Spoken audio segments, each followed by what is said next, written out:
संसार सागर कहानी को लाइक कीजिए और चैनल को जल्दी से सब्सक्राइब कीजिए। श्रृंगवर गांव एक बहुत ही बड़ी नदी के किनारे है। नरेंद्र उस गांव का निवासी है। वह कमाल का तैराक है। उसकी तीव्र इच्छा है कि मुक्तखंड से सब यही कहे कि उसकी बराबरी का कोई तैराक ही नहीं। चंपा उसी गांव की रहने वाली है। धनी परिवार में उसके जन्म हुआ है। उसके माता पिता दिवंगत हो चुके हैं। अब उसका मामा ही उसके घर पर रहता है। उसकी देखभाल भी वही करता है। मामा का इकलौता बेटा है सुधीर।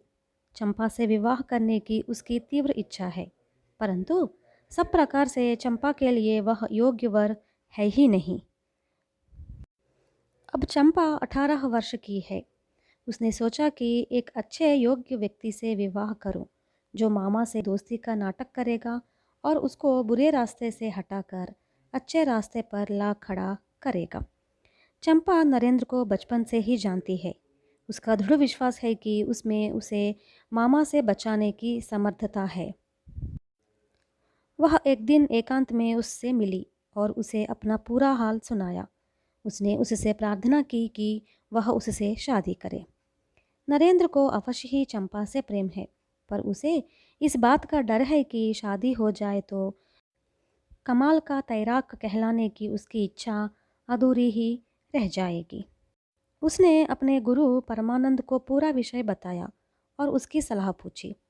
गुरु ने शिष्य की भरपूर प्रशंसा की और कहा, तुम तैरने की कला में प्रवीण हो। तुम रूपवर जाओ, वहाँ जाकर गणेश से मिलो। उससे कहना कि तुम्हें मैंने भेजा है। वह तैरने की कला की कुछ और बारीकियां तुम्हें सिखा देगा। इस कला में प्रवीण हो जाने के बाद लौटकर चंपा से शादी कर लेना। गुरु के कहे अनुसार नरेंद्र रूपवर गया। उस समय गणेश घर पर नहीं था। उसके पिता बीमार थे, इसलिए वैद्य से मिलने पड़ोस के गांव में गया हुआ था। यह जानकर उसने बूढ़ी से कहा, मुझे उनसे शीघ्र ही मिलना है। बता सकते हैं वे कब आएंगे? लौटने की जल्दी तुमसे भी ज़्यादा उसको है। कल मेरी पोती को देखने दुल्हे वाले आने वाले हैं, बूढ़ी ने कहा। नरेंद्र को जब मालूम हुआ कि वह बूढ़ी गणेश की माँ है, तो उसने कहा, घर का बड़ा आदमी बीमार है और वो आपकी पोती को देखने कोई आ रहे हैं। यह कुछ अटपटा सा नहीं लगता? आपको ऐसा कार्यक्रम ऐसे समय पर रखना नहीं चाहिए था।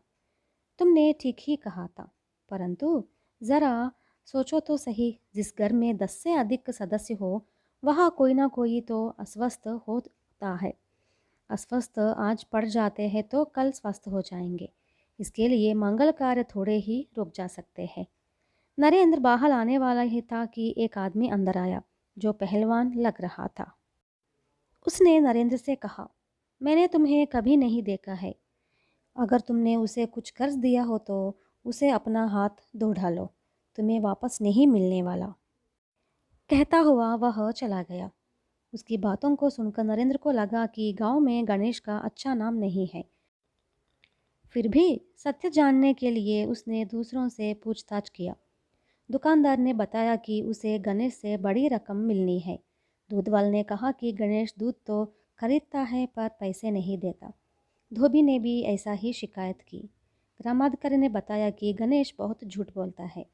नरेंद्र इस पर लज्जित होने लगा कि ऐसे इंसान को मैंने अपना गुरु चुना है। फिर भी उसने निर्णय किया कि परमानंद के कहे मुताबिक अवश्य ही गणेश से मिलूंगा। नरेंद्र इन्हीं के बारे में सोचते हुए गांव के बाहर के तालाब के पास गया। उसने देखा कि दूर से दो आदमी उसी की तरफ बढ़े चले आ रहे हैं। जब वे नरेंद्र के पास आए तो उनमें से एक आदमी ने उससे कहा, महाशय, थोड़ी दूरी पर हमारी गाड़ी खराब हो गई है। उसमें चिकित्सा से संबंधित पेड़ की एक बड़ी शाखा है। आप पेड़ की उस शाखा को मेरे घर तक पहुंचाएंगे तो बड़ी कृपा होगी। नरेंद्र ने समझ लिया कि वह गणेश ही है। वह गाड़ी के पास आया और उस टहनी को उठाया तो उसके आश्चर्य की सीमा न रही, क्योंकि उस टहनी का कुछ वजन ही नहीं था, बिल्कुल ही हल्की था। जब सब मिलकर गांव से गुजर रहे थे तो धोबी सामने से आया। नरेंद्र ने सोचा कि अब इन दोनों में बहुत बड़ा झगड़ा हो जाएगा। उसको देखकर गणेश ने कहा, याद रखो, कल लड़की को देखने लोग आने वाले हैं। धोबी ने विनय से सिर हिलाया और कहा, माँ जी ने बताया है, कल तो अपने सारे काम छोड़ दूंगा और आप ही के घर में रह जाऊंगा। बात वे के दुकान में होते हुए जाने लगे तो दुकानदार ने ही गणेश से कुशल मंगल पूछा और कहा, सुना है कल बिटिया को देखने दूल्हे वाले आएंगे, सामान अपने आदमी के जरिए भिजवाऊंगा। गणेश हंस पड़ा और बोला, मुंह मीठा करने अवश्य आ जाना। थोड़ी दूर और जाने के बाद सामने से आता हुआ ग्रामाधिकारी मिला और बोला, सुना है कल बेटी को देखने लोग आ रहे हैं, तुम तो बिल्कुल भोले भाले हो, व्यवहारिक ज्ञान तुम में है ही नहीं। बेझिझक ज़रूरत पड़े तो 4-5 झूठ बोल दो, तुम्हारे हाँ में हाँ भरने, साथ देने, सहायक पहुंचाने हम जो लोग मौजूद है, आखिर हम हैं किस काम के। नरेंद्र को यह सब अजीब लग रहा था। अब तक तो वह यही समझ रहा था कि कोई भी गांव वाला उसे नहीं चाहता। अब तो उसे ज्ञात हो गया कि उसका यह विचार गलत है, इसलिए परमानंद ने भी उसे यहाँ भेजा होगा। सोचते सोचते घर के पास पहुँचे। नरेंद्र ने तब गणेश से बताया कि परमानंद ने मुझे भेजा है और आप ही से मिलने आया हूँ। लेकिन गणेश को याद नहीं आया कि वह परमानंद कौन है। लेकिन गणेश ने उसे अपने घर आतिथ्य स्वीकार करने के लिए पूछा। दूसरे दिन गणेश की पुत्री को देखने के लिए दूल्हे वाले आए और उत्साह विवाह के स्तर पर संपन्न हुआ। अड़ोस पड़ोस वालों ने पूरी मदद पहुंचाई। दूल्हे वालों को लड़की अच्छी लगी, उन्होंने अधिक दहेज ही मांगा, पर गणेश ने अपनी स्वीकृति दे दी। जब सब पूरा हुआ तो गणेश की माँ ने क्षुब्ध स्वर में उससे कहा, अकेले हो, तुमसे यह सब कैसे हो पाएगा। बहन की शादी पर जो कर्ज लिया है अब भी चुकाना बाकी है। गणेश की माँ की बातों से बिल्कुल विचलित नहीं हुआ। उसने कहा, तकलीफ़ें और रुकावटें तो हमेशा होंगी ही, संतुष्ट रहो कि पोती का विवाह निश्चित हुआ है, शेष सब मैं संभाल लूँगा। दूसरे दिन गणेश जब अकेला था, नरेंद्र ने कहा, महाशय, आपके सम्मुख आपकी जो प्रशंसा करते हैं उनका आप विश्वास कर रहे हैं। वे लोग आपके पीछे आपके बारे में क्या क्या बोल रहे हैं आपको नहीं पता। फिर उसने सब कुछ उससे बताया।